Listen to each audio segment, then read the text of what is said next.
Hello everyone, I'm Dr. Harpreet Bhatia from Keshav Mahavidyalaya, University of Delhi. I will be discussing with you the topic Innovative Pedagogy, Teaching and Learning Styles. So I have divided the discussion in four modules. These modules are going to be blended learning, thoughts. I will explain to you what that means. Then skills and competencies, and lastly, assessment. Naturally, if we are going to have innovative pedagogy, we also need to have innovative methods of assessment. We will discuss those in the module when I take that up. So what I will be doing is I will be showing a presentation, and that presentation we will go through together. At the end of the presentation, there will be some MCQs which are for your understanding as to how much of the information that we are discussing right now you've been able to understand and comprehend. Okay, so I will just share my screen right now with you and I will give the presentation. I hope everyone can see the presentation. Uh, Let me just tell you about it. Like I said, the first topic that we will be discussing is going to be blended learning. So I don't know how many of you have heard of this term, blended learning. It's not actually a very new term. It's been happening over a long period of time, but now we are starting to comprehend its benefits. And also, it is slightly different from what we were doing earlier. I will just tell you how it is. So basically, when we talk about blended learning, it is a combination of a classroom which is online as well as offline. That is, you are having a classroom teaching face to face, but also at the same time, you also have the online learning of the student. The main theme of or the basic idea of blended learning is that you're going to be allowing the students to work at their own pace, learn, master, and then move on. So, what exactly is, like I said, nothing new about using online resources for or during teaching. So, and how can everybody, I think all of us are presently in a situation in where we have had to perforce use online teaching. And most of us feel that online teaching cannot replace classroom teaching. So here I am saying that you must use online teaching as well. So how is this going to benefit us or the students for that matter? Blended learning is not just using e-learning material, not telling the students that okay, you go find this material and read it and discuss and we'll discuss it in the class, but it is basically the classroom sessions and the e-learning sessions which are brought together so that the student gets the maximum benefit. I think we need to accept that we don't know every information that there is about a particular topic. So if we can take the help of online resources, that would greatly benefit the student and also in a way make our task easier. So when we are saying that classroom and e-learning together combines and forms blended learning, the question now arises is what exactly are the ingredients of what we are referring to blended learning?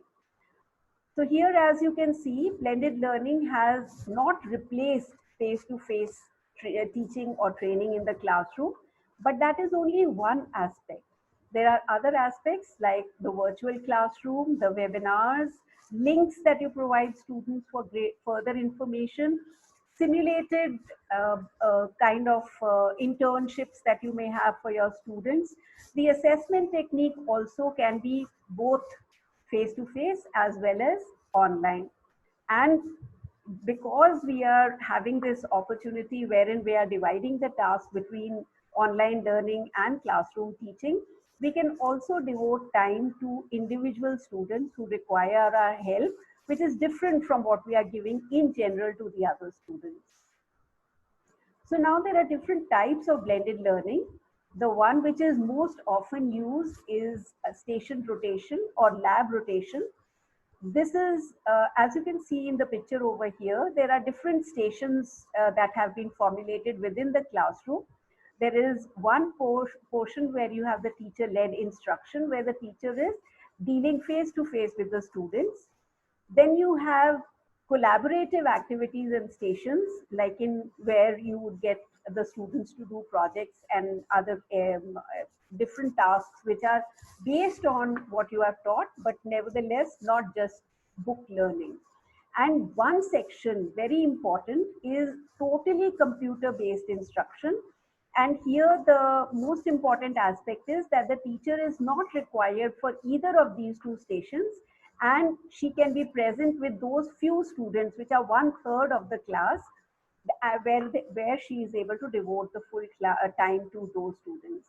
So if, for example, we take a class wherein there are 60 students, so at a time, the teacher is only dealing with 20 students. The other 40 are doing other tasks, and they are gainfully employed, getting information without the presence of the teacher. The other kind of blended learning is the enriched virtual blended learning.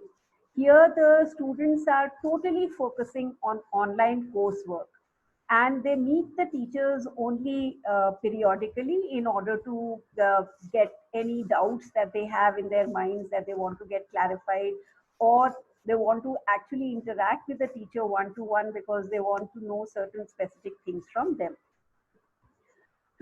The third one is the flex blended learning. As the term suggests, flex means that it is flexible. So this again, this method includes subject, which is the which is being taught in the class, as well as those which are online.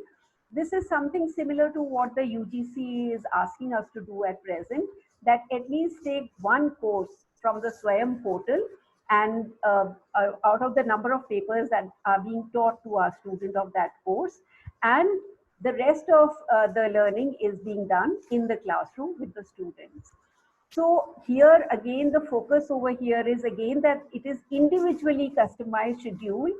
The students are able to work at their own pace, because I think more and more we are able to recognize that we have classes with have vast difference in the understanding of the students.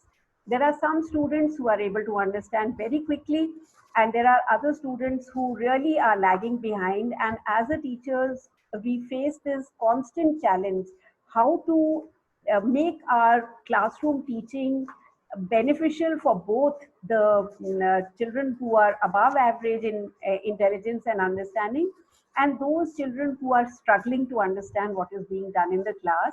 And this form of learning is probably one of the best ways to handle that situation. The most easy to use is the flipped classroom method, which, as again, as the term suggests, it's a total flip of the classroom method of teaching. In usual classroom teaching, what do? We discuss things, we give the students homework or assignments which they are supposed to complete at home and bring them and show it to us in the class. But in the flipped classroom, it works the other way around. We tell them or give them material which they have to study, prepare at home, and in the classroom only discussions take place and no formal teaching as such is done. So this also is another new term that has been added to our understanding of learning, which is called the extended learning, that is going beyond the books. So the student is gathering all the material which has been sent to you, to the student online, goes through all that material, follows up the various links that have been given, and brings all that knowledge and information to the classroom where the discussions take place. This, as you can see, the traditional classroom is the kind of homework that we give and the kind of work that is given to students in the flipped classroom. Another method of blended learning is the mastery-based blended learning. Here, the entire purpose is to help the student master whatever information is being taught. Again, the focus here is that you allow the students to work at their own pace. Those who are able to work faster are able to move faster and get further information. Those students who are not being able to match the pace with those should not be left behind, and at the end of the year you find that they have not gained anything much from the classroom teaching.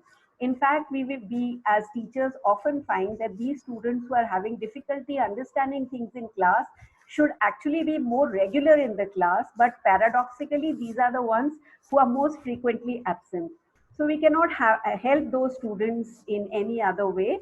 These different types of blended learning methods probably would help both these kind of students. The another method is the self-directed. As you can see over here also, the self-directed method is that the student is motivated to learn.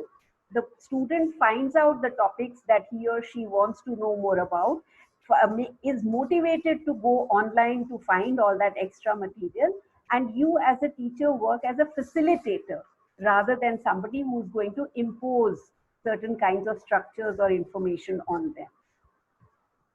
Outside in blended learning is quite similar to the flipped classroom style, because here also the outside in meaning that the person starts with a non-academic physical environment outside, and then brings that information to the class and discusses it in the classroom situation.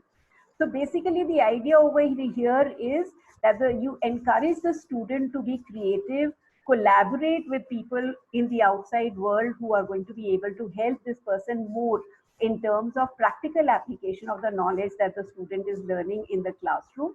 And by giving him feedback on what he is doing, that we hope that will help the student to grow. So now you can see these are the various components of blended learning. So the blended learning, as you can see, a teacher-led instruction is only one aspect of it. You have peer-eye, that is peer instruction. You have project-based learning, you have technology, then you have virtual learning platforms, you have community-based learning. Community-based learning is when the student goes out, understands the community responsibility that he has, which is beyond just what is being told to them in the classroom. Then global connections, that is, they are able to understand or get in touch with people with whom they can get the information which they personally are interested in. So now I think it's become a cliche that the world has become a village, and global connections are now considered to be a very important factor as far as development is concerned. Then there are essential skills development, which I will talk in the third module at greater length. So basically what we are saying is that entire blended learning is basically student-centric learning. It is not what I as a teacher decide what the student should learn, but rather the student decides what is it that I would like to learn. And I think this is a change which is coming very fast, and it's not going to be too many years before we can see this entire change in our teaching methods. So if we have to do all these things, we are asking such a huge basket from the teacher, then I think we should also think of the ways in which this can be implemented. So I have made this slide for tips for starting blended learning.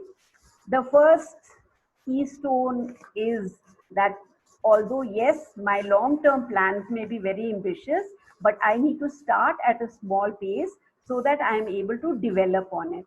And naturally, when we learn anything new, it is going to take us time and it is going to take us effort. So we must make sure that we don't lose our patience. Technology should not be considered as just an add-on. Okay, now I have not been able to give the assignment to the students today in the class, so let me just send it by their mail. That is not what the role of technology is as far as this blended learning is concerned. Online discussions are very, very important. So because all discussions cannot take place face to face, so online discussions is an important via media. And if we have to help our students to get more information online, we ourselves have to be updated as far as the online resources is concerned, because we need to tell our students कि ये आपको information जो मिल रही है, this information from where are you going to get? So the student should be able to know that what place is, or what link or what handle that student must use to get the information that he or she is looking for. So now, as I had said, that we will have some MCQs at the end of it. With this, I have come to the end of the information that I thought I would like to impart here in the discussion. So we are going to have some MCQs. There are about 5 MCQs. So see if if you're able to answer those questions correctly. Thank you.